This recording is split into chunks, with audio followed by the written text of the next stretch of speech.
I'd like to thank you for inviting me on the show. It's such an honour to be here, and I'd just like to say that when I'm not playing Xbox with my mate Thor, I really like to listen to my favourite podcast, Pop Culture Pasta. Hey, Doug! Doug! Oh, that's right, Doug's dead. Pop Culture Pastor. And so, what I was saying was the Bible says that we should mourn with those who are mourning. And so, Cody, I mourn with you for the loss of Ellen DeGeneres' Game of Games, which got canceled today as we're recording this. I know that this must be hitting you pretty hard. Cody's a big game show fanatic. Not a lot of people know that. So, like a bit of random factoids about me. Yeah, I do actually love game shows. Do you really? What's your favorite game show of all time? Ooh, that's tough. Like, can you bust out a top three?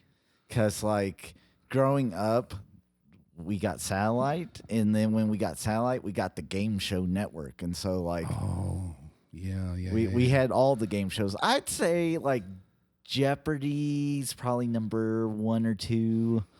I do enjoy me some Family Feud. That's fun.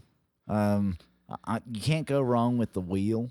Family Feud was weird because, like, when when I was a kid, oh gosh, who was the guy that was originally on it?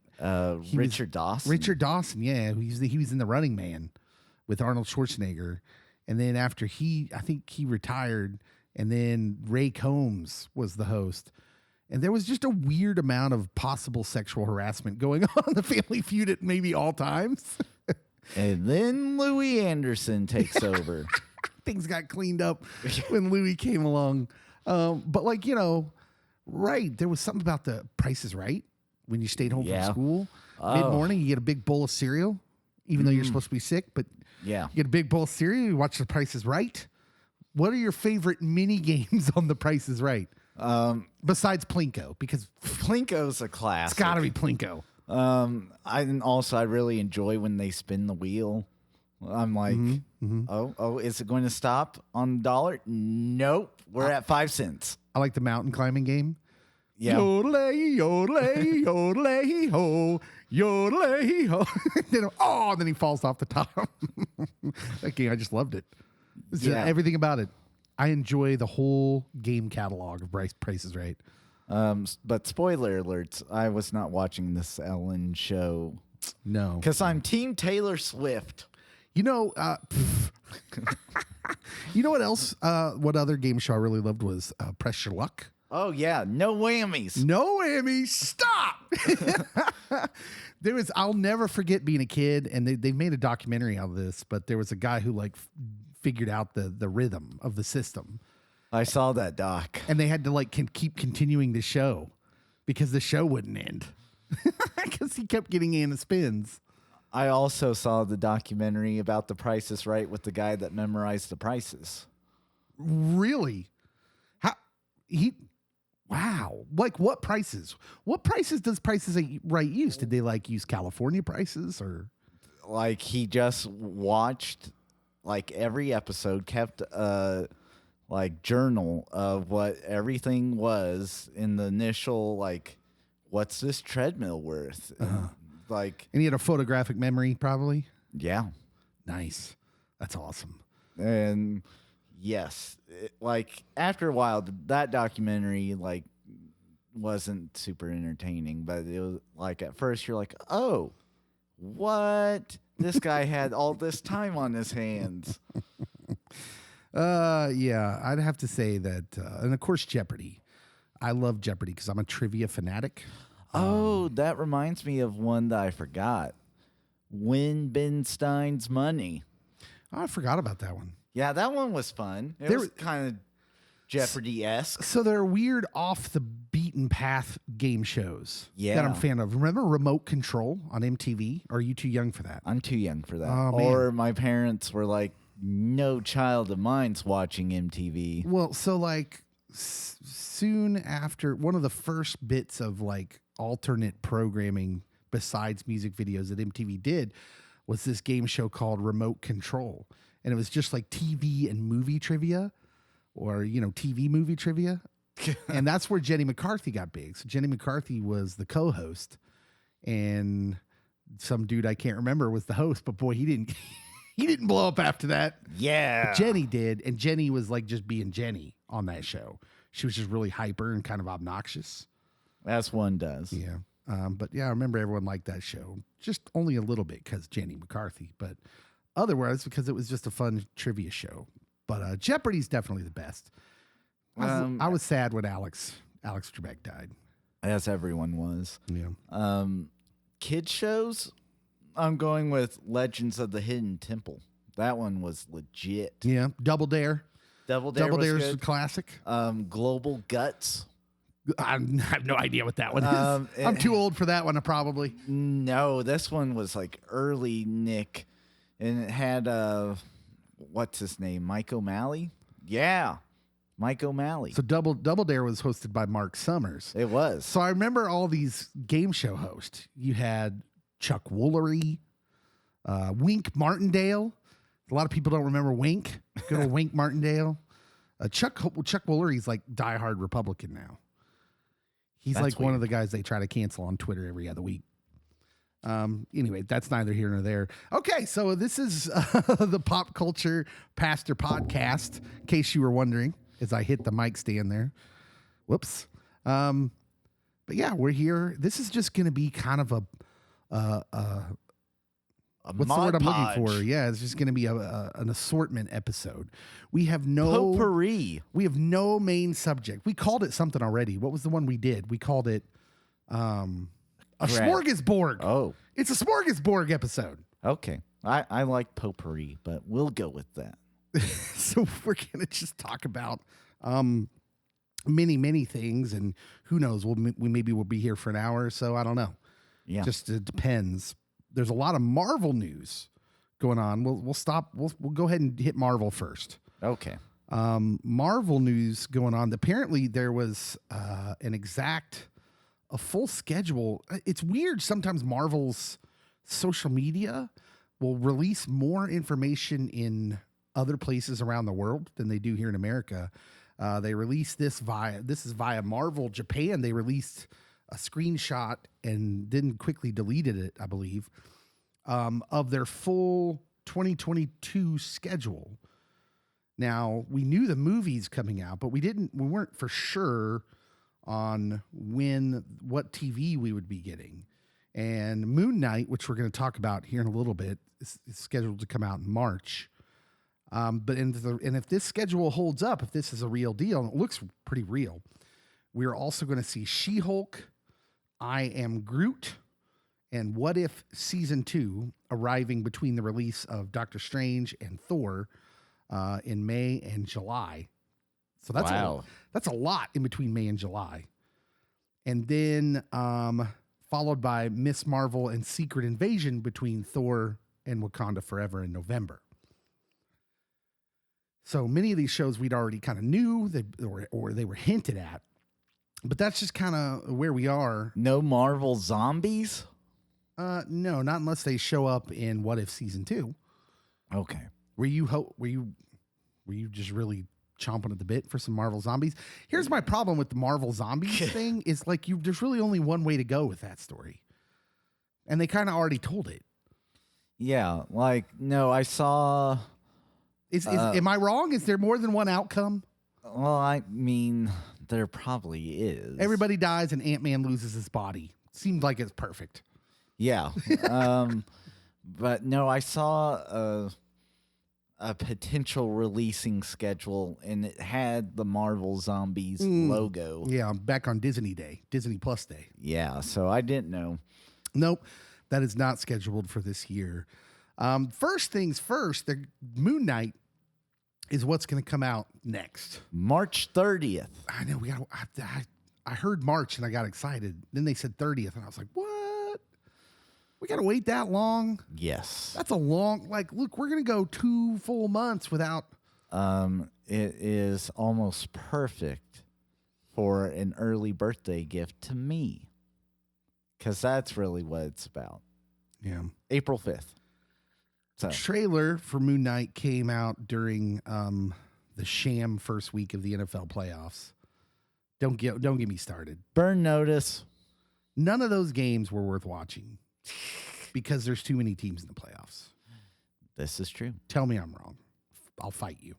No, I won't because I'm a pastor. But I will die on that hill. There's a couple hills I'm willing to die on right now, currently. This is unrelated to Moon Knight.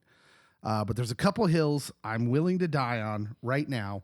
One of them is that the NFL season's too long. They've added too many games and now too many playoff teams. Don't like it. The other hill I'm willing to die on is that King's Kaleidoscope is a national treasure. Okay. And if you don't know who King's Kaleidoscope is, you should check them out. They're great. Great. Good band. I'll give them good band. Yeah. Anyways, so the Moon Knight trailer comes out. We got Oscar Isaac, the AKA Dameron Poe in the Star Wars sequels. But he is the character of, I think the surprising thing is, well, okay, so the trailer comes out. What's your reaction to the trailer? It looks pretty amazing. It looks gritty. It looks intense. Looks creepy. Quite literally, like, so they throw out one name and then someone else comes up to him and calls him like Mark, and then he's like, "Why did you call me that?" Mm-hmm. Dun dun dun. Yeah. Okay. So yeah, the interesting part of this is Moon Knight in comics lore is Mark Spector. That's his identity. However, he suffers from dissociative identity disorder. Yes. Is he schizophrenic? Is that what he is? I don't even know. I don't know if that's clear. But a lot of schizophrenics suffer from this. Yeah, that's not an uncommon diagnosis. At any rate, the show description that came out with the trailer says Isaac stars as Stephen Grant. Yes. Which is interesting. A gift shop employee who thinks he's losing his mind. So just to clarify, Mark Spector is a very rich mercenary in the comics. And so saying that he is starring as Stephen Grant, a gift shop employee who thinks he's losing his mind, who can't seem to tell the difference between his waking life and dreams. He learns he has dissociative identity disorder, shares a body with a mercenary by the name of Mark Spector. And they must navigate their complex identities while thrust into a deadly mystery among the powerful gods of Egypt. So this is very interesting because I think there's a dodge being thrown in here. There's a curveball that Marvel's throwing you here.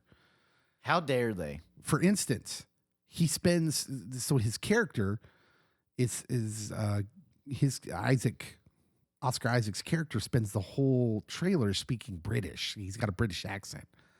I'm betting that Mark Spector will not have a British accent. I'm betting what we're seeing is mostly the first episode. Would you agree with that? That would not be out of the realm of possibilities. I'd say you're getting probably the first 2 episodes at like most. Yeah. Because like Hawkeye, a lot of the stuff was from the very, very early episodes that was in the trailer. Like, I don't think there was anything after episode 3 that wasn't in the trailer. And Marvel's sneaky snakes like that. Well, and so if you're unfamiliar with the character of Moon Knight, basically he's Marvel's version of Batman. Because Mark Spector's rich. He's not Bruce Wayne rich, but he's rich. In the comics, he's a mercenary. He's kind of an assassin kind of guy. And he gets caught up, he has these mental health issues, which makes him different from Batman. Although DC looks like they're trying to do with the Batman, the Pattinson movie. They're trying to maybe kind of go that direction. Although, I don't know. This is way more interesting. I want to hear your thoughts because this is the field you work in. Yeah, mental health. So, like, so far within the trailer, it looks like there really isn't any shade being thrown. And so when Split came out, there was a lot of people that had issues with M. Night, like kind of capitalizing off of what some would say is a very serious mental health disorder or diagnoses. And so I'm intrigued to see if Marvel gets this backlash, because I mean it's the same diagnoses, and but they've seem to have done a very respectful job within the trailer, and like the sleep deprivation is definitely a big thing with that diagnosis. Is like, Really? Okay. so that's not uncommon. Wow. Yeah. I feel like if they do this right, it could be really, really good. And I think like Loki level good. So Loki I hold up as the best Disney Plus series in my opinion so far. And I think this one could be good because, and WandaVision's a close second. And what I loved about those two shows in particular is they were dealing with these really kind of hardcore individual themes, emotional themes. So like I know Falcon and Winter Soldier was dealing with some pretty heavy things, but it was more societal. Yes. Whereas WandaVision and Loki are dealing with these individual mental things. And so I think if this one goes this direction that it looks like they're going, where they can play this guy as a hero of the Marvel universe and but also as someone you actually feel for, you have empathy for, and can go with him on this ride as he's realizing who he is, while also dealing with his mental health issues. Yeah. Oh man, it looks so good. And then of course, oh, go ahead. I was going to say, do you think that they'll introduce any other side characters, like big ones, in this series? It's interesting. So obviously Marvel's doing a great thing with their phases. So this phase 4 in particular, not so much with Falcon and Winter Soldier or Black Widow, but the other movies in the shows in this really are opening the door into this supernatural area of the Marvel universe, where your magic and your mysticism, and it's opening. I just watched Eternals again with my kids the other night. And really, that movie does a good job of setting up the cosmic, the space. Like, so you have the two end credit scenes, the mid credit and the end credit, which one sets up your cosmic stuff, and two, the end credit scene sets up your supernatural stuff. Blade. Yeah, with Blade and Dane Whitman. And Moon Knight's going to continue that. The Doctor Strange, the Scarlet Witch, delving into this kind of dark side of the Marvel universe that's going to be a little creepy. And I love that about Moon Knight. As far as big characters, will Blade make an appearance? Because we only heard his voice. I think Blade would be, your smart money would be on Blade. Let's talk about who Ethan Hawke is, okay? I did notice there is an Ethan Hawke in this. So the mystery of Mark Spector is key, but there's another big and unexpected question mark here. A lot of people thought Ethan Hawke would be playing Mark's brother Randall. Instead, it was revealed thanks to captions he's Arthur Harrow. So we need to talk about who Arthur Harrow is. That dude sounds made up. The first and only appearance of Arthur Harrow came in Moon Knight Volume 2, Number 2. He was introduced as an antagonist to Moon Knight.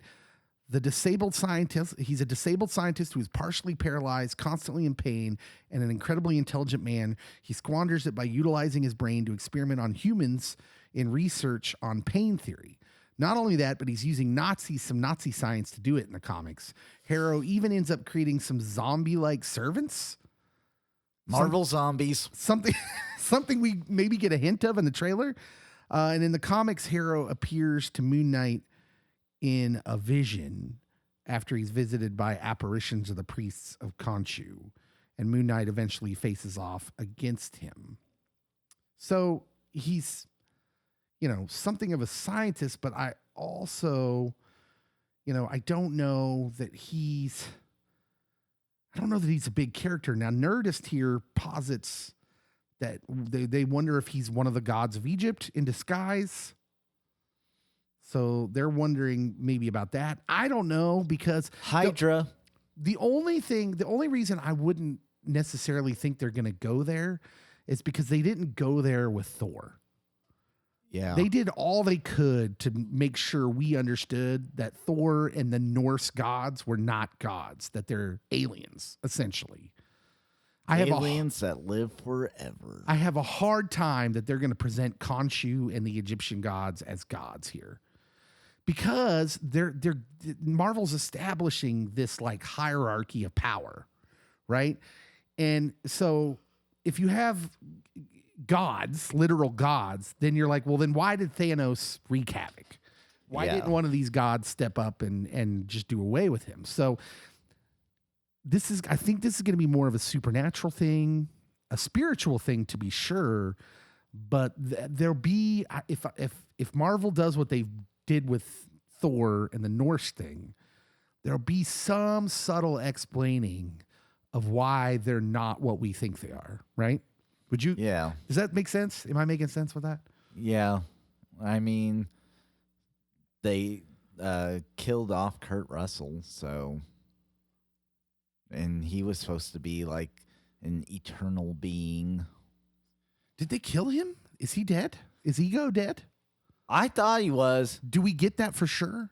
It's been a while since I've seen it. We don't get it for sure, but you get the assumption. Yeah, I'm a big believer. If you don't see them die on camera, then it's not a for sure. It's not a given. The planet implodes. That is Ego. No, I'm going to say Ego could still exist. Well, probably, but they have led you to believe this, and so I'm leading to believe that you can't have Egyptian gods. Ego not as powerful in the movies as as he is in the comics. Although they've kind of powered everything down in the movies than what they are in the comics. Almost every character across the board is a little less powerful than what they are in the comics. Probably because it makes sense. In the movies, you're going to have a hard time with that. Anyways, we should move on. Moon Knight looks great. I'll be watching it. She-Hulk will come out next after Doctor Strange. That should go a long way in setting up what's going on with the Hulk, as well as Mark Ruffalo is going to appear in that series. Also heavily rumored Matt Murdock, Daredevil, will appear in that series, which makes sense. Yeah. Jennifer Walters, who's the She-Hulk, is a lawyer in the comics, so it stands to reason that Matt Murdock might show up in that. That looks good, and a lot of people think that's going to set up whatever's next with the Hulk, because the big rumors is that Marvel has the Hulk back free and clear. Oh. So the reason they weren't making more solo movies, making more movies with Mark Ruffalo and the Hulk, is because they didn't own him. Was it one of the Fox properties? Yeah, I'm not even really sure which one, but I think so. Yeah, Ruffalo. There's been no announcement, but there's all kinds of rumors that they're in pre-production for a World War Hulk movie. Rumor has it that in Multiverse, we're going to get Ed Norton. Yeah, I don't need it. Don't need it. I Am Groot, that's a cartoon, I believe. I don't think that'll be connected to the MCU at large, but should be good for the kids. Jimmy Gunn's making it. Is he really? Yeah. And he does a lot. He's a busy dude. He is. Have you watched The Peacemaker yet? Not yet. I have not watched it yet either. I'm slipping on that, but I didn't see the Suicide Squad movie. So I probably got to go back and watch that and then watch The Peacemaker. Watch this Suicide Squad movie, so then you get John Cena's character's background. I've just resisted it because DC really turned me off. I mean, I just don't like DC much right now, but I will give this one a try because I've heard good things about Suicide Squad. And I like James Gunn. I think he does good work. More R-rated version of Guardians. And I'm here for Sylvester Stallone's King Shark. Yes. Steals the show whenever King Shark's in the movie, so yeah, dig that. Also coming in between Doctor Strange and Thor, we talked about What If Season 2. So that is what that is. Yeah. I don't know how I feel about that. I enjoyed most of the What If season 1, but it wasn't my favorite thing. It was something to watch. And I dug the what connectedness it did have. And I mean, you can do a lot of cool side stories that you probably wouldn't get in like live action form just because it would take a lot of time and effort. I think what I didn't like was what I thought I would have wanted in season 1. Going into season 1 of What If, what I thought I wanted was it to be super connected to the MCU universe. Mm-hmm. But now that we're through that season, I think it was not connected in a lot of ways, but I think they were trying so hard to connect it to the multiverse and all that's what I didn't enjoy about it. I was trying to remember what I liked about the What If comics so much is they were standalone stories most of the time. Yeah. One issue, and it told a story that was bonkers, had lots of cameos, lots of Easter eggs, and I think that's what they should do with it. Just go crazy with it. Tell these one-off stories. Make them a little longer, though. I think if you tried to aim for like 45 minutes each time, each episode. Anyways, they don't need my advice. Kevin Feige's got it all figured out, but he doesn't need me to tell him what to do. So, Doctor Strange was in there before that. That will presumably open this doorway to much more storytelling. So there's a lot that could be in She-Hulk and What If that could come from Doctor Strange. What if Doctor Strange were a disciple of Dormammu? Yeah. Because that was one of the What If comics. Mm-hmm. That'd be great. Then Thor, Love and Thunder comes out in July. We are blessed. Are we blessed? Name it and claim it. I mean, within the first 7 months of 2022, we're going to get Moon Knight. We're going to get Doctor Strange 2. We're going to get She-Hulk. We're going to get I Am Groot. We're going to get What If Season 2. We're going to get Thor, Love and Thunder. That's amazing. That was the whole year. 3 years ago, we'd have fallen all over ourselves. We would have. Been so We're now excited. spoiled. But now that's not even it. So Thor, Love and Thunder, which, what? Come on. That's going to be good. Taika Waititi forever. You're going to get Thor. You're going to get Korg. Man, I wish Kane was here to give us a good Korg voice. Yeah. But I won't even attempt it because it's sad when I try it. We're going to get Natalie Portman. female Thor. Yeah. There's going to be a lot going on there. A lot of people think that's going to have the Thor core in it. Like a lot of Thors in it. Maybe Beta Ray Bill. Who knows? Christian Bale is Gore the God Butcher. Oh my goodness. That movie's loaded. Loaded. And then you're going to get Miss Marvel, which I don't know a lot about. I don't either. She's a superhero who's a Muslim teenager, I think. So I'm here for it. That sounds like I'm here for stories that come from different characters, different backgrounds. Like I know we talk about what's the word I'm looking for? Representation. Yes. And this is the way I wish they would do it. Create new characters, new superheroes. Don't just force them upon some other character that's already existed. Unless it's Logan. We've already talked about how Wolverine just makes sense if he's an indigenous Canadian. But other than that, make a character. So I'm here for it. I'm ready to see Miss Marvel. I'm ready to see what that's about. She's apparently also going to be showing up in the Marvels next year, 2023. Then Secret Invasion, which I think is going to be huge. Better be. I think that's going to be a big TV show. It's got Emilia Clarke from Game of Thrones. She will be in it. Of course, Samuel L. Jackson. Already sounding epic. Yeah, the Skrulls. That should be good. And then rounding it all out, if they get their ducks in a row and filming gets back on track, you've got Wakanda Forever, Black Panther Wakanda Forever coming in November, which they have just started shooting again. Is that correct? Yes. Letitia Wright on set? Yes, after her injury. Injury, in quotes. I still don't believe that. Yeah, that was probably a lot of... no, I mean, not that I don't believe her. I believe she was injured. I'm believing it. But I also believe that her not wanting to get the vaccine probably has a lot to do with it. And I'm not saying that's wrong. I'm just saying it is what it is. But they worked it out. They figured out how to get it done. And so they're back filming, which is a good thing. Yeah. Okay. Any more Marvel news? Oh, Bill Murray. William Murray. There's been rumors about Bill Murray joining the MCU in the Ant-Man and Wasp Quantumania. Those rumors have been swirling around, and now it came right from his mouth, apparently. Bill Murray sat down with Eli Manning, a former New York Giant quarterback. Sounds about right. And he casually dropped that he was part of the upcoming Ant-Man film. Eli then, because he's got a future in journalism, asked him what his superpowers were. He said, I'm a bad guy. So Bill Murray is a bad guy. There you go.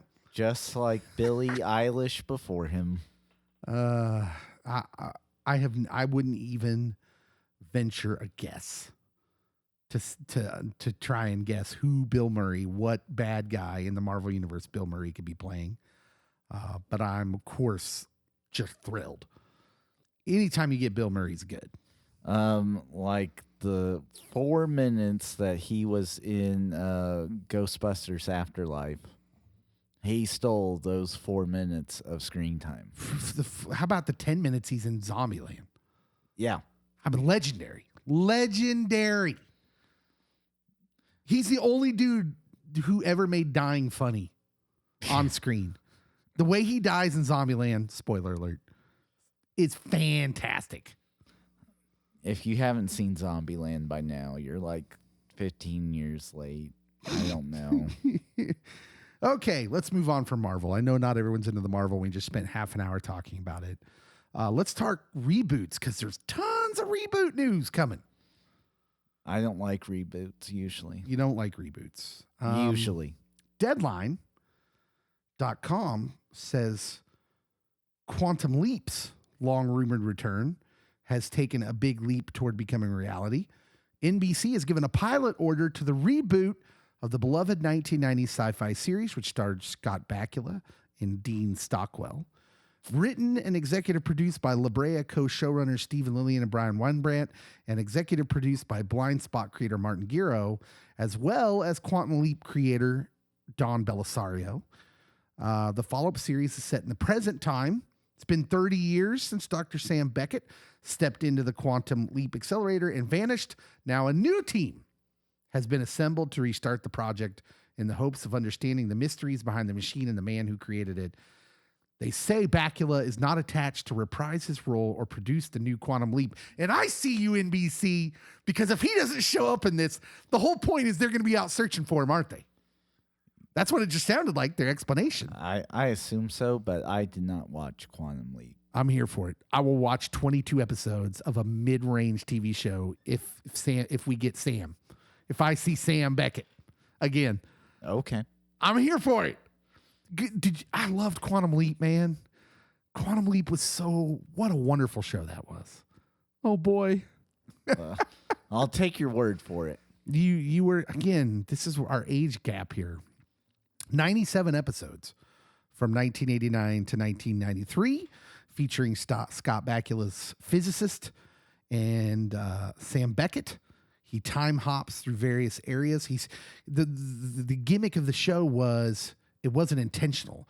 So he's time hopping, but he's hoping each leap is the one that takes him home. Well, think again. And the end of every episode, it was very Incredible Hulk TV show-ish in the way it ended, because at the end of every episode, you're hoping this is the one where he leaps back to his life and he's always in some place in the past and he says the same thing. He says, oh boy, because he's always in some pickle. Oh. And it was sad. It was kind of a downer. You're like, oh, he's not home yet. But yeah, one more week of Quantum Leap. And you know what's weird is it's one of those shows I loved as a kid. I have no idea how it ended. I have no recall of it. So I guess I got to go back and watch that. Or I just got to read it on Wikipedia. I'm pretty sure it ended with him being stuck elsewhere. Mm-hmm. Yeah. For what it's worth, Scott Bakula told the late Bob Saget on his podcast last fall that there were significant conversations about a reboot. He said the rights were a mess for years. I don't know if they're even sorted out now. That's always been the biggest complication. But he had spoken to the series creator over the years about a potential comeback, and he would always say, I can't write it without thinking of you and Dean. Same. I can't watch it. So it seems like there's going to be a new, younger cast. It's going to take place, in the present day. But yeah, Scott Bakula's got to be in it, or I'm not interested. At some point, his character, there's got to be a search for him. If there's not, then I don't care. So I'm taking it that I don't have to care about this one. Yeah, it wouldn't hurt you to go back and watch the original series. I think it might be on Peacock. Yeah, Peacock. I do. It's good. It's a lot of work. Look, the technology, special effects, none of that's going to hold up, but it was never about that. It's about the heart of the show. It's a great show. Take your word for it. In other reboot news, Tim Allen got some good reboot news. The creator of Last Man Standing is reuniting with series star Tim Allen for a new Disney Plus series set in the world of the Santa Claus. And this is good news because there's been a running debate on whether the old Santa dies at the beginning of Santa Claus 1, and that's what the contract says, or if he simply goes off to some Santa farm to live out the rest of his days. He is in Florida. Maybe we will get an answer. For what it's worth, this article says the film franchise, which featured Allen as a selfish man who learned to be more loving when he accidentally killed Santa Claus Spoiler. and had to take over the role, has earned almost $500 million at the box office since it began in 1994. The last installment in the series, which featured Martin Short as a villainous take on Jack Frost, was released in 2006. This will be a continuation. Tim, what? I don't need it. What? I don't need it. Did you not like Santa Claus when you were a kid? It was okay. Why is joy not in your life? Yeah, no, I had better Christmas movies to watch. 1994, this should be in your wheelhouse. It is, but no, my family watched it whenever it would come on, but look, I know Charlie's annoying and so punchable. Yes. Between Home Alone, Christmas Vacation, and this movie, I'm choosing the other two long before it. Oh, well, all right. Okay. Those other movies are good, but you have time to watch more than... I might even take Michael Keaton's Jack Frost movie over this. Now you're just talking crazy. It's how I roll. The Disney Plus series description, Scott Calvin is on the brink of his 65th birthday and realizing that he can't be Santa forever. Can he not? I thought there was magic going on there. Well, until someone accidentally ends his life. He's starting to lose a step in his Santa duties, and more importantly, he's got a family who could benefit from a life in the normal world, especially his two kids who have grown up at the pole. Is that a thing? I didn't think in the movies they grew up at the North Pole. I thought he retained his normal life. I thought that they visited for extended periods, but... With a lot of elves, children, and family to please, Scott sets out to find a suitable replacement Santa while preparing his family for a new adventure in a life south of the pole. Yeah, okay. I'm good without that one. I'm mildly interested. Mildly. Another reboot in reboot news, National Treasure reboot.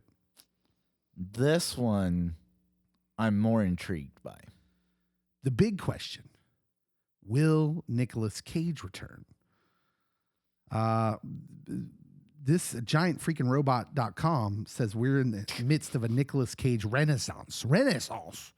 I like to think I spearheaded it on our Christmas podcast episode. Listen, I am really looking forward to his movie, The Unbearable Weight of Massive Talent, as I said in our movies we're looking forward to in 2022 pod. Yeah. It looks amazing. It looks hilarious. He gets to play like a deranged form of himself, or himself, whichever. It's really hard to tell. But he's coming off of what a lot of people say is maybe his best movie, the drama Pig. I have heard great things about Pig. My wife would not let me watch it with her around, so Why not? too much Nicolas Cage. Oh, she's not a Nick Cage fan. And also, when you say it's about a pig and Nicolas Cage, it didn't strike. Well, things are coming up. Nick Cage is what we're saying, and the most successful film series that a lot of people would say, National Treasure, is on its way back in the form of a Disney Plus series. But people are hoping to see Cage return to the role of treasure hunter Benjamin Franklin Gates. But they may be disappointed. Yeah. The cast of the new National Treasure has been revealed. Cage's name isn't anywhere on the list, although I think it might be the same thing as with Quantum Leap. It makes sense that he should show up at some point, but why would you tell people he's going to? Like you want to build towards it and get people watching with that expectation, right? So you wouldn't say he's going to be in it. Yeah, but you might also just steer clear away of all things Nick Cage, depending on the tone you want for your National Treasure. Yeah. Rather than making National Treasure 3, Disney opted to make this series. Let's see. Lyndon Smith of Parenthood will play disgraced FBI agent Ross, who sees her part in the adventure as a way to redeem herself. Zuri Reed from The Get Down is Tasha, Jess's friend and social media celebrity. Jess's best friend, Ethan, who carries a torch for the hero, is played by Jason Rodriguez of Lady Bird. Antonio Cipriano from City on a Hill is a goofball conspiracy theorist, which sounds like it's a character type mandatory for National Treasure. Yes. And finally, there's Jake Austin Walker from Stargirl, who plays Liam, a musician struggling to make ends meet and whose bloodline has included plenty of treasure hunters. Oh.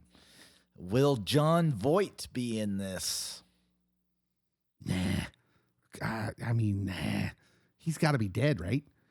No. Is John Voight still alive? Yes. Surely his character would be Gonzo, right? He's in something right now. Not sure why not. If you're going to bring back Ben Gates, and I'm just going to say it, they'll bring him back.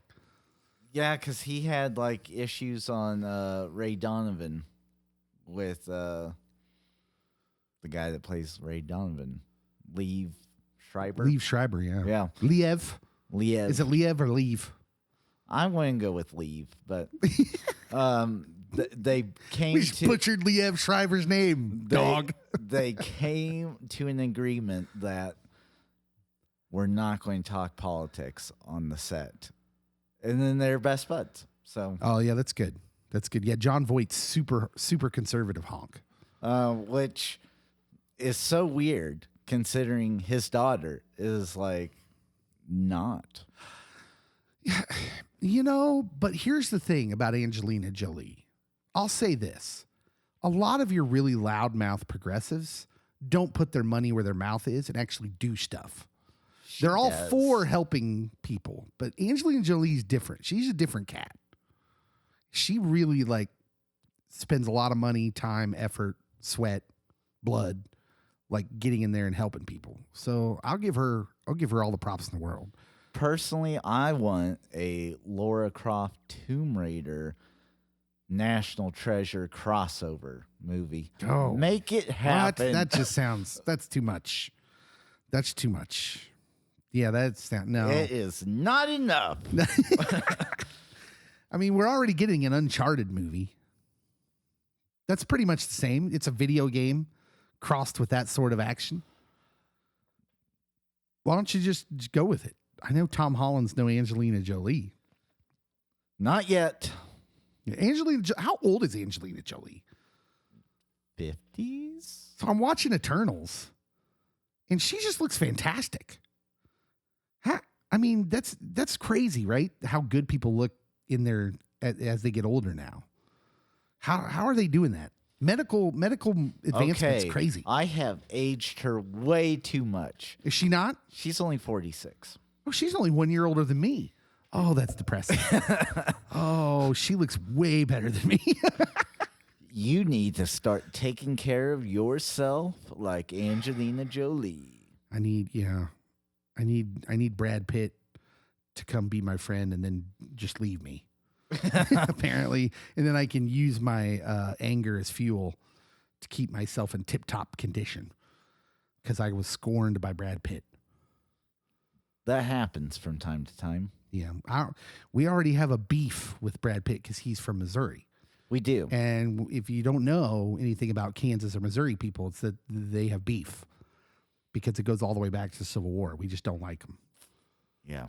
But I'm a pastor, and I love you, Brad Pitt. Just, we got to pretend to have a beef.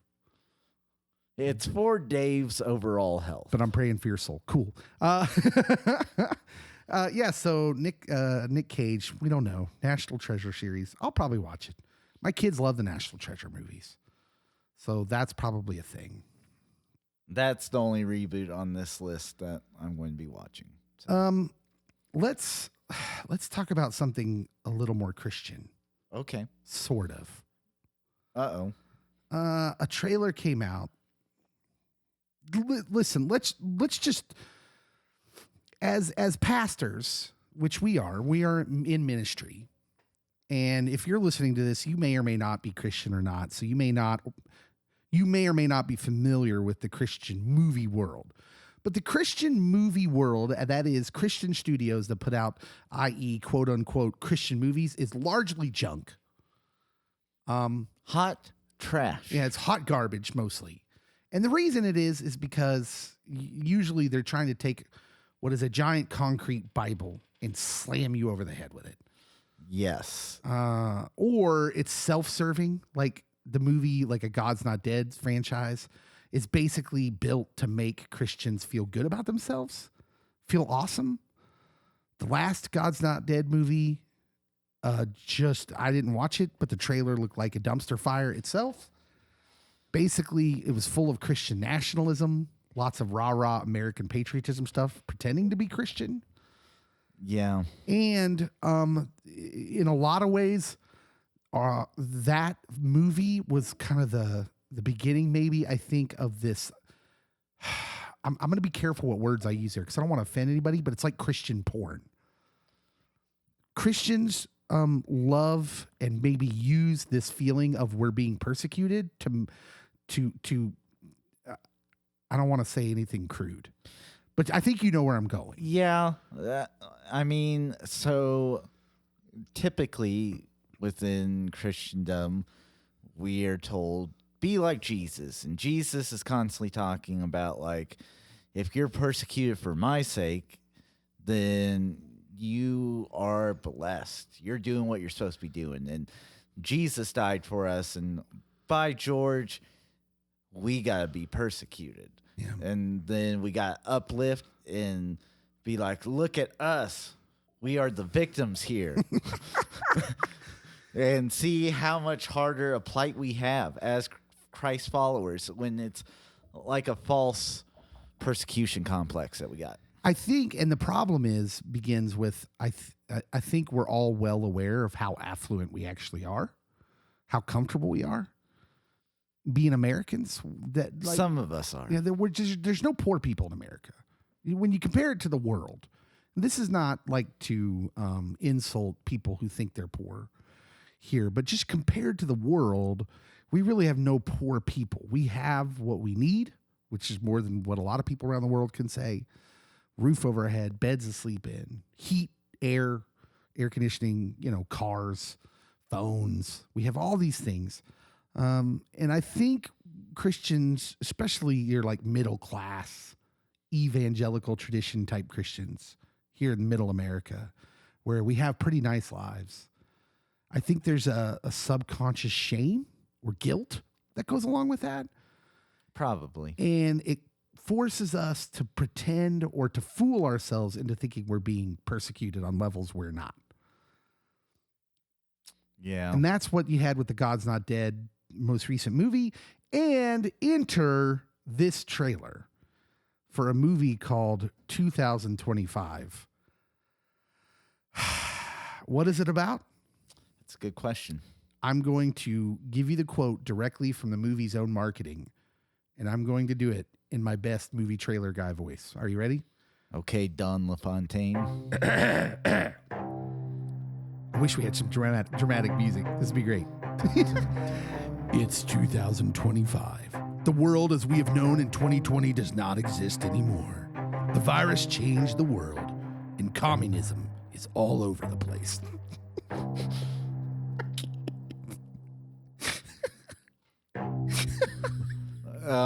Is it really? Is communism all over the place? Who made this? Was it someone that survived the Red Scare? Like, this is 1950s, like, propaganda. Literally, most of the civilized portions of the world have a westernized society. Communism's everywhere, Cody. Okay, let me continue. A global world language developed. Meetings are illegal. Traveling is illegal. And Christianity is illegal. A group of Christians is trying to fight back. Oh my goodness. I don't know if there's enough time and I have enough words to say what crap this is. Garbage. This is straight junk.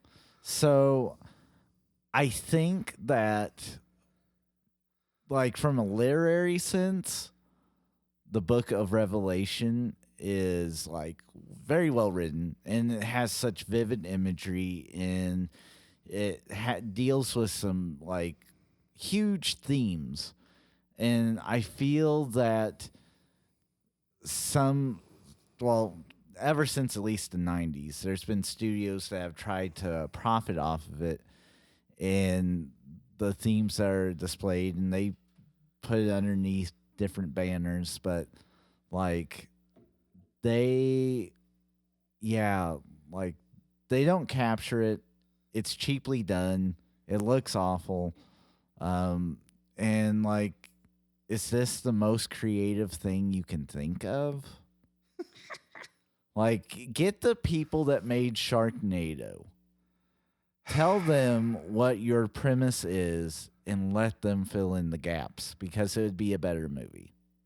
Yes, I said Sharknado of sci-fi fandom, so. Like, first of all, communism's everywhere, and they installed a global language in 5 years? I don't think you understand how hard that is. The UN tried to do that, didn't they? Back in the day, they tried to make up their own language. We learned that in history class. What was it, like Esperanto or something? I can't even remember the name of it. I'm going to trust you. It was a total and utter failure, because that's really hard. That's really hard to do. But, I mean, it's just an excuse to put Christians in a place where it's feeding this, like, perverse need to feel like, give us a reason to fight. I don't know, whatever it is about American Christians, we just want something to justify us fighting. And this is, by the way, if you're a liberal Christian, not so fast there, Skippy, because we heard it all last summer during the Black Lives Matters protests. We heard y'all justifying it too. Well, Jesus flipped over tables, and there you go. You're trying to justify why you get to be angry and fight and tear stuff up. You're doing the same thing as the people who take family photos with their AKs, which is stupid. Stop it. Okay, so if I was making this movie and I was having it set in such a short amount of time, which is so ridiculous.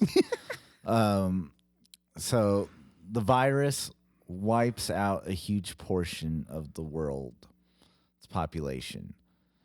You have a few, like, billionaires that come up with AIs that, like, make their own language, and it becomes a Terminator movie. Mm-hmm. And that's where I would go.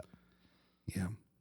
And then Jesus comes back, and then you're like, didn't see that coming. You know what's ridiculous about these kind of stories that they try to push on us, and the theories about these sort of things. You read these theories all the time on social media about how Democrats are going to lead us to this, or Republicans will lead us to this. You know what's ridiculous about all of it is that understanding that it'll probably, fascism could definitely happen, but it'll be a team effort. It'll be a bunch of idiocy all the way around. This is what everybody's always saying, well, this led to the Holocaust and this led to the Holocaust. You know what led to the Holocaust? Everybody. There were conservative and liberal things on all sides of that led to that. They all had a part. And trust me, do I think we could be approaching a time in our future where things fall apart and there's a rise in fascism? Yeah. And it won't be conservatives' fault. It won't be liberals' fault. It'll be everybody's fault. We're all on the same team. That's what I used to think. Now I think everybody's crazy. Unfortunately, that team is very dysfunctional, and we're ready to have it out with each other. I will be speaking out against this movie. Nobody should see this movie. I can't imagine it would have a wide release, but no, I'll tell anyone I go to church with, like, you shouldn't go see that. That just is feeding something you don't want fed. Yeah. Okay. Last subject of the day. Let's talk about Joss Whedon. Oh, Joss. So Joss Whedon took over the Justice League movie after Zack Snyder's son died. Daughter died. And took over that movie, and by all accounts, changed it pretty drastically. Sabotaged it. No, come on. Sabotaged it. There's a lot of evidence that said that that Zack in the movie studio weren't getting along, which is Warner Brothers. This stuff happens throughout their history. This is the problem with DC stuff. Warner Brothers sabotaged it. So many levels of sabotage. Cody is bent. He is bent. Listen, what you need to know about Cody is he is our resident DC guy. I'm a Marvel guy, but Cody really loves DC. And so he's got some anger here. But so not everything was probably not great. Well, when Zack Snyder takes a step away, which of course he does, this opens the door for the movie studio to take control of his movie. How dare they? And kind of walk things back and change up the whole story. And Joss puts out what is openly seen as just a disaster of a movie, that first cut of the Justice League. And later on, because Joss Whedon's always sort of been a geek darling. Oh, yeah. Like Firefly. If we were talking about sci-fi or TV shows that need rebooting, sign me up, especially if Joss was on board back in the day. Firefly, he does Avengers Age of Ultron. He does.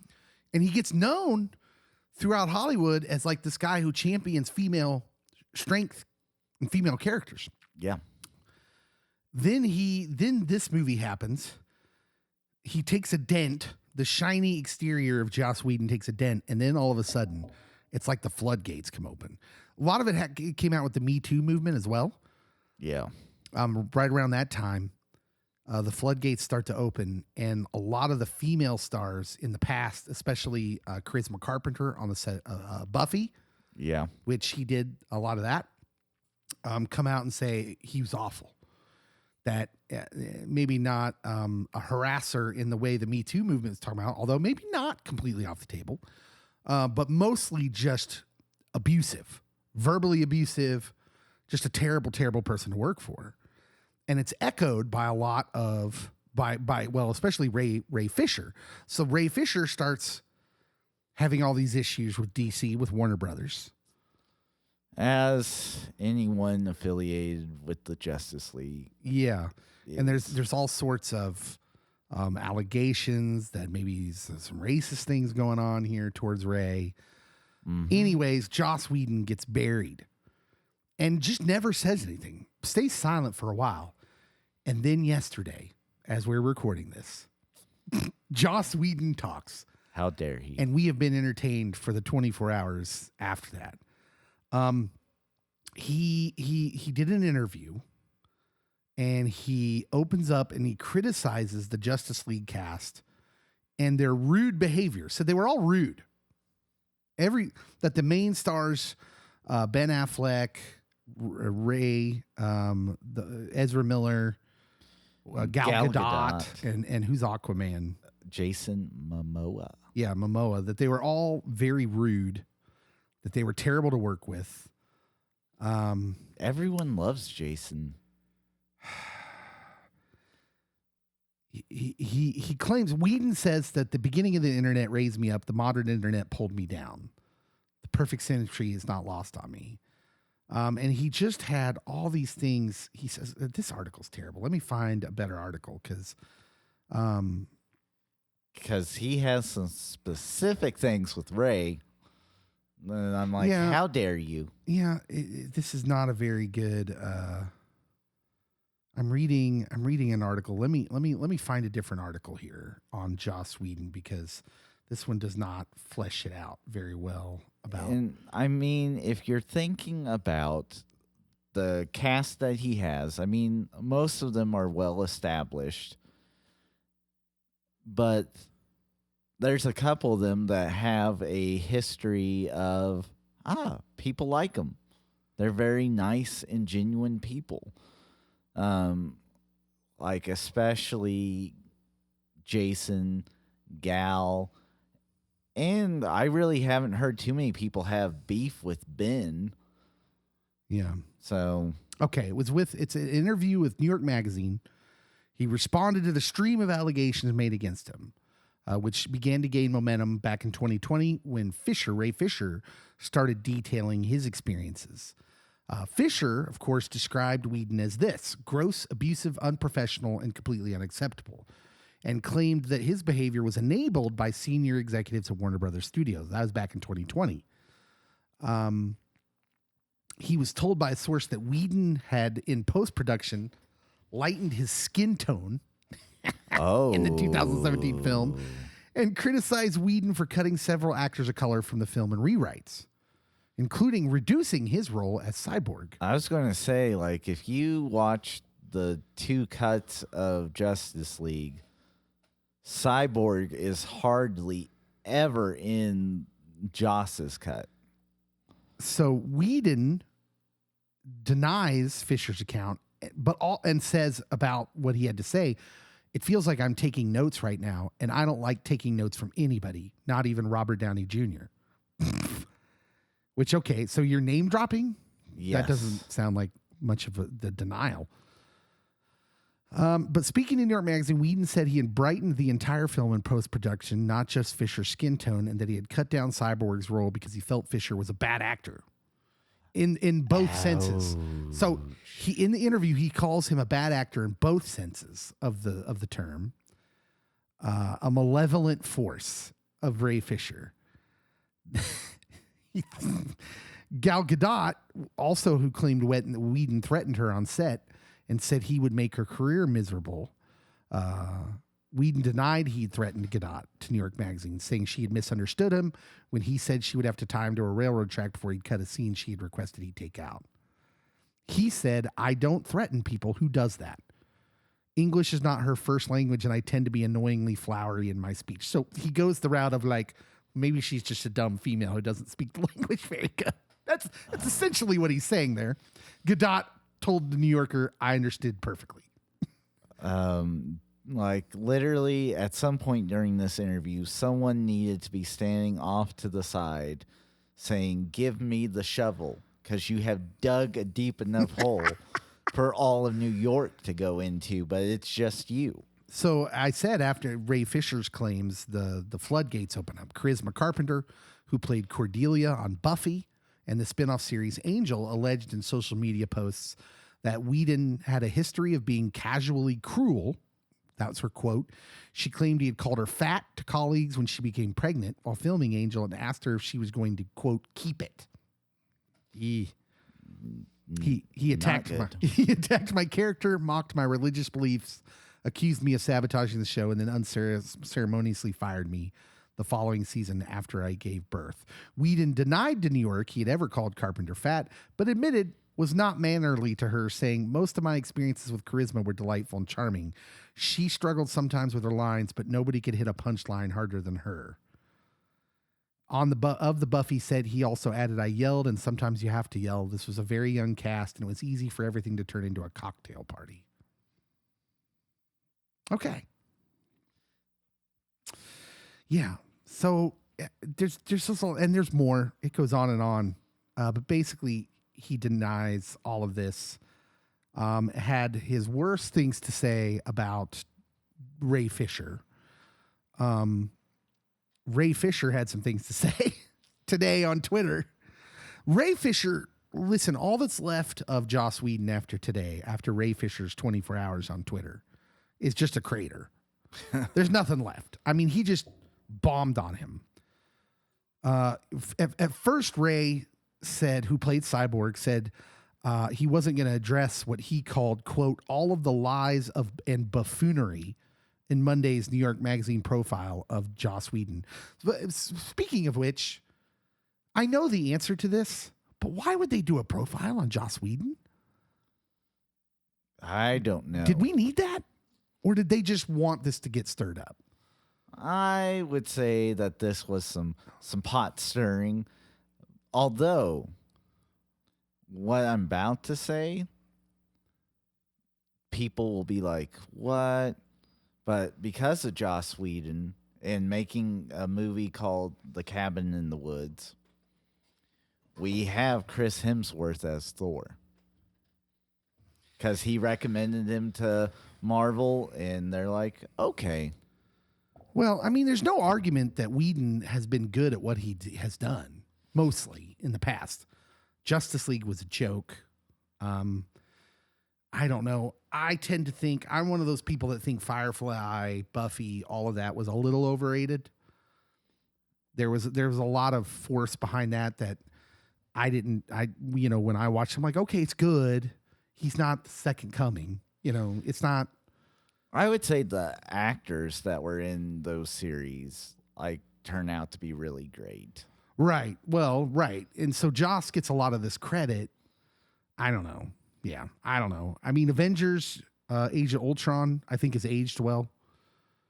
I think that's a really good movie, but well, I mean, you have to give him some credit for that. We would give James Gunn credit for Guardians of the Galaxy. I have to give Joss Whedon credit. Yeah.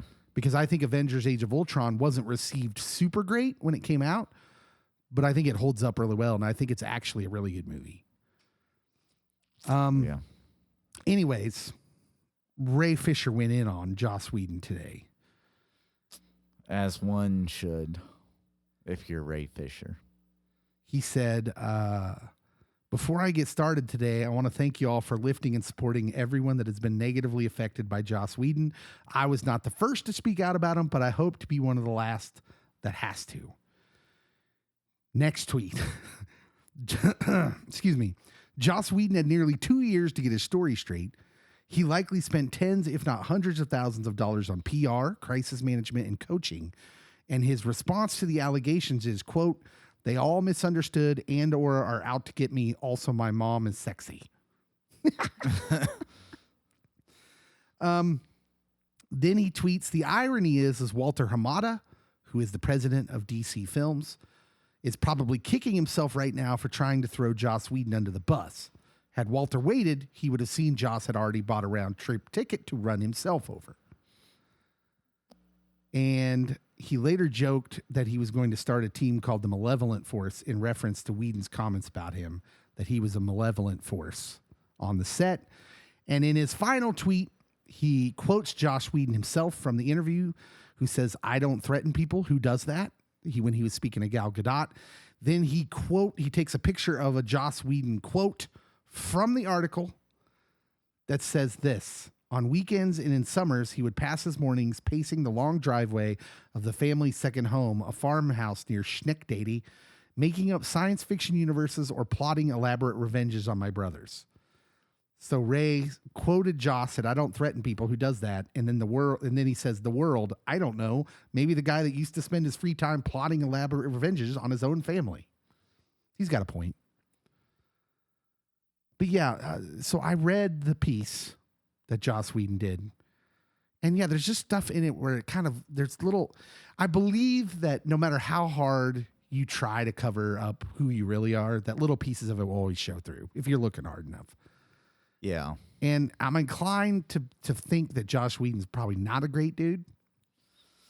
Yeah, I mean, I've seen enough like behind the scenes making of movies where like they just do random interviews and have random shots that like he doesn't seem super fun, although like Alan Tudyk and James Gunn both before they read what some of the allegations were against him, were like, well, we've known him for like 17 years and he was good to work with for us. And then like Ray like tagged him in like this huge thing. And then James Gunn's like, hey, I'm uninformed, so I'm going to apologize. I was out of my element. I can only tell you what it was like from my perspective. And so, and Alan did the same thing. And so, like, nothing's going really Joss's way. I don't know, like, so you can't expect the world to operate under, like, biblical principles such as grace. Grace, I think, in this instance, as close as the world will get,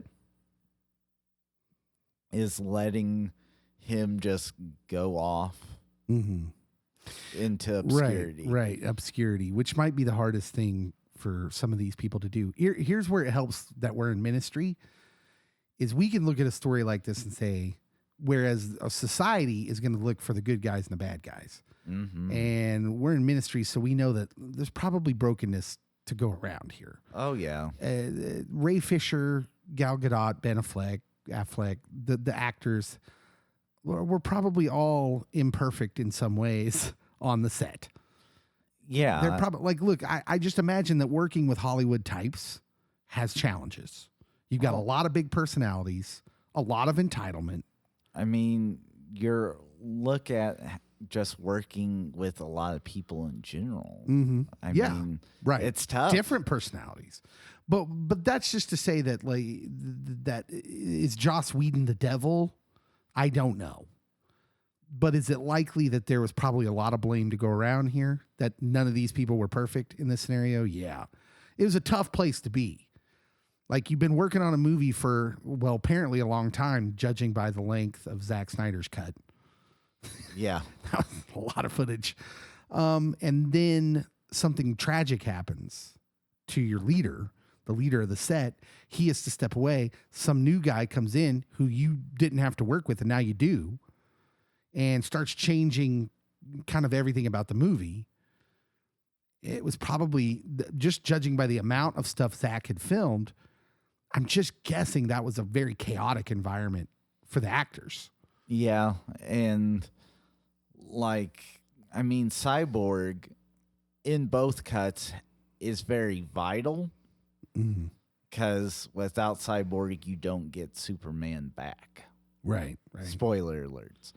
But like, to have his character be relegated that much compared to like Zack Snyder's cut, which, I mean, not all of the scenes that Zack Snyder shot, if it was released in theaters, would have made it. It wasn't going to be a 4-hour plus movie in theaters. Yeah. So, like, I get the frustration, and when you add in racial and sexual harassment components to it, it definitely becomes clear that maybe this is not where you belong right now. Yeah. It's certainly, well, none of it's good. Yeah. None of it's good, especially for Warner Brothers. So I personally think, this is just me, DC and Warner Brothers should split. They can both do better. God, that's not going to happen. There's too much money involved. Like, I want them to sell to CBS Paramount. Let Paramount have everything. This is the crummy DC. thing about DC is they put out substandard junk, in my opinion, that still makes a buttload of money. So, It does. So the Batman's going to come out here in a couple months. Oh, it's going to go ham. It's going to make bonkers money, whether it's good or not. It's going to be great. But it's probably going to be good because that's what they can do with Batman. So that's been my problem with the trailers I've been seeing is it looks like a gritty Batman movie, which is safe. It's super safe. Oh, and he looks like he's, got some PTSD. Well, yeah, this is a safe route for them to go with Batman, and it makes him violent. Okay. I mean, that's everything that we saw in the Moon Knight trailer that makes it look interesting. It's the same stuff in the Batman trailer that makes it look uninteresting.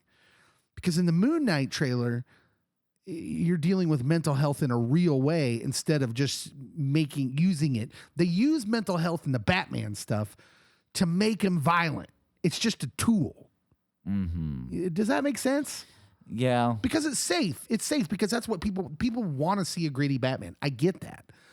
But all I'm saying is like it's a way to make a safe movie that will make a lot of money, and then they'll be justified in everything they do, and we'll move on. But so I don't know how you split them up. I would say I think they need to start over again from scratch. I would just do solo movies. You don't need a larger universe. Yeah. Like, establish your solo characters and establish them well, and then we have a new Justice League where there's actually a Green Lantern. Yeah. Well, let's go back to Ben Affleck's interview last week. We talked about where he predicted that the future of movie theaters was all going to be this IP, this Marvel-like stuff where everything's all the story. It's an ongoing story. But here's the thing. Everyone just assumes that because Marvel's been so successful at it. But you don't take into account that they were successful at it, that they pulled off something. So, like, take the TV show Lost. Whether you liked the ending to Lost or didn't like the ending to Lost, you can't deny that they captured lightning in a bottle. There was something about that TV show that really captured people's imaginations, and they did it in such a way that they made it like topic of discussions during the week while you were waiting for the next episode, because this is before streaming and before we could binge things. We had to wait for it. So people are waiting for the next episode, and that's all everybody wanted to talk about. It really captured just the minds of people in the pop culture world.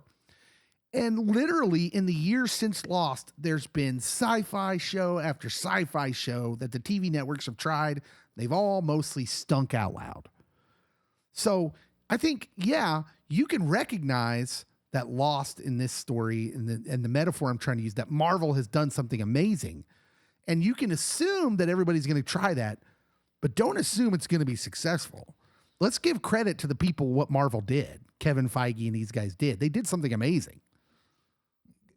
Although Star Wars is already, you could make a case Star Wars is already off the rails because they're trying to do it. Although Ben used Marvel, I would say there are several franchises that just keep going and going. They can make Halloween 30, but not in the same way. Harry Potter would be the closest, I think. I don't know. To the level of Marvel.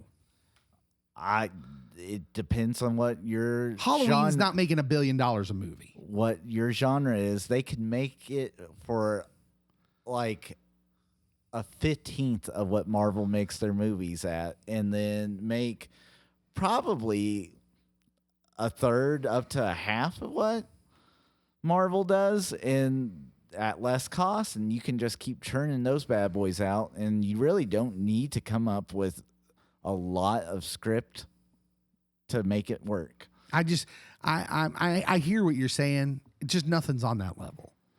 And I don't think I understand why Ben Affleck says that. What I'm saying is I think that's harder to execute than people are giving credit for. And people may try it, but I don't necessarily think you can say the future of movie going is that, because if a bunch of people crash and burn, they'll lose interest. Yeah. And it'll be like a pendulum. We'll swing back and everybody will want to watch Tree of Life again. I never did. You don't want to, trust me. All right. But with Ben, I mean, Joss also like evidently did a number on him so bad that he never wanted to wear the bat suit again. And quite possibly one of the better Bruce Wayne Batman combo Batmen to do it. Yeah, I'll allow it. I'll allow that. I mean, you get a small sample size, so it's Yeah. really hard to tell. If you factor both the characters together, because they are Yeah. two overt characters. They are. Really. Yeah, I could go for that. Ben Affleck wasn't bad. All right. This has been a crazy episode because it's just, we're just rambling on. We had all these subjects we want to hit. It was a smorgasbord episode. Potpourri. We'll be back next week with a main focus after the news. But this pod is what it is, and we had a lot to just kind of roll through, and we did that. We just want to say we're really humbled and love that we have a growing audience. It's really amazing. We thank you so much. We know that there's a lot of things to choose from out there to spend your time listening to, and we're past an hour and 20 minutes here. And some of you have been regularly listening to our podcast, and we just think that's unbelievable. And so from the bottom of our hearts, thank you for that. This is beyond our imagination already, just in the small amount of people listening now.